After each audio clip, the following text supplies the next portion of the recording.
किसान भाइयों, जैसा कि आप सब जानते हैं कि कुछ दिनों से ठंड का कहर जारी है और आसमान में सुबह से ही धुंध छा जाती है। उसी को मद्देनजर रखते हुए आज हम आप सब किसान भाइयों के लिए इस वीडियो के माध्यम से कुछ महत्वपूर्ण जानकारियां साझा कर रहे हैं। किसान भाइयों, आज हम आपके साथ साझा कर रहे हैं गेहूं में पीले रतुए से संबंधित कुछ महत्वपूर्ण जानकारियां। पीला रतुआ गेहूं की फसल में लगने वाला एक घातक रोग है जो पक्सिनिया स्ट्राइफार्मिस नामक कवक के द्वारा फैलता है। इस रोग में लगभग 8 से 13 सेल्सियस तापमान जीवाणु जमाव और पौधों में संक्रमण उत्पन्न कर देता है, जबकि लगभग 12 से 15 डिग्री सेल्सियस तापमान होने पर यह रोग पूरे क्षेत्र में फैल जाता है। इस रोग में पत्तियों का सिर्फ पीला होना रोग के लक्षण नहीं है। शुरू की अवस्था में ये रोग खेत में 10 से 15 पौधों पर एक गोल दायरे में शुरू होता है। बाद में पूरा खेत इस रोग से ग्रसित हो जाता है। इस रोग में पत्तियों पर पीले रंग की धारियां और छोटे छोटे धब्बे कतारों में बन जाते हैं और पत्तियों को पूरा पीला कर देते हैं। यदि हम इन पत्तियों को हाथ से छूकर देखें तो पीला पाउडर हाथ पर लग जाता है। अगर सफेद कपड़े पहनकर खेत में जाते हैं तो कपड़े पीले हो जाते हैं। गंभीर अवस्था में पीला पाउडर जमीन पर भी गिरा देखा जा सकता है।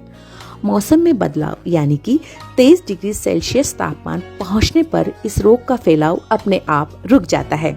यह रोग छाया और नमी वाले क्षेत्रों में उन खेतों में ज्यादा होता है जहां नाइट्रोजन खाद का ज्यादा और पोटाश का बिल्कुल भी प्रयोग नहीं किया गया होता है। पापलर और सफेदे के आसपास उगाई फसलों में भी ये रोग सबसे पहले दिखाई देता है। अब बात करते हैं पीले रतुए से बचने के उपाय और विधि के बारे में। इस रोग के आने के बाद प्रोपिकोनाजोल 25 EC या टेबुकोनाजोल 25 EC का 0.1% का घोल बनाकर छिड़काव करें। 1 एकड़ खेत के लिए 200 मिलीलीटर दवा 200 लीटर पानी में मिलाकर छिड़काव करें। फसल की छोटी अवस्था में पानी की मात्रा 100 से 120 लीटर प्रति एकड़ रखी जा सकती है। रोग के प्रकोप और फैलाव को देखते हुए दूसरा छिड़काव 15 से 20 दिनों के अंतराल में हम फिर से दोहरा सकते हैं। यदि बारिश हो रही हो तो छिड़काव नहीं करना चाहिए। तेज धूप में भी छिड़काव नहीं करना चाहिए। पानी और दवा का सही मात्रा में प्रयोग करना चाहिए। यदि छिड़काव के 3 घंटे बाद बारिश आ जाती है तो दोबारा छिड़काव नहीं करना चाहिए, क्योंकि दवा 2 से 3 घंटों में पौधों में प्रवेश कर जाती है।